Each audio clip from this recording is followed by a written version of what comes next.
ગુજરાતમાં હવામાન વિભાગ દ્વારા કમોસમી વરસાદની આગાહી કરવામાં આવી છે।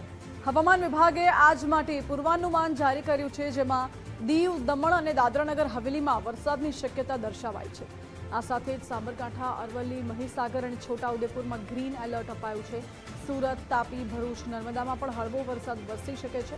સૌરાષ્ટ્ર, કચ્છ, મોરબી અને જામનગરમાં ગાજવીજ સાથે વરસાદ થવાની સંભાવના। બે ટ્રફ સિસ્ટમના કારણે આગામી 24 કલાકમાં તાપમાન ઘટશે તેવી પણ આગાહી છે।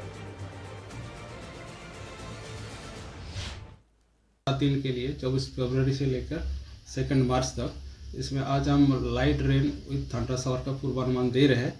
इसका कारण है एक अपर या साइक्लोनिक सर्कुलेशन उत्तर पूर्व अरबियन सी और एडजॉइनिंग जो सौराष्ट्र कच्छ है इसमें परसिस्ट कर रहा है between 1.5 kilometre and 3.5 kilometre above mean sea level.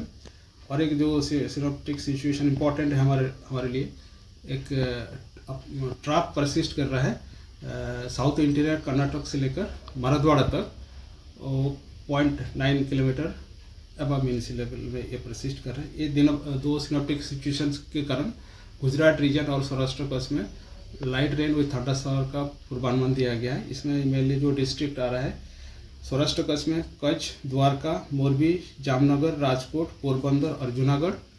और गुजरात रीजन में बनासकांठा, साबरकांठा, अरावली, महीसागर, नर्मदा और तापी के लिए दिया गया है।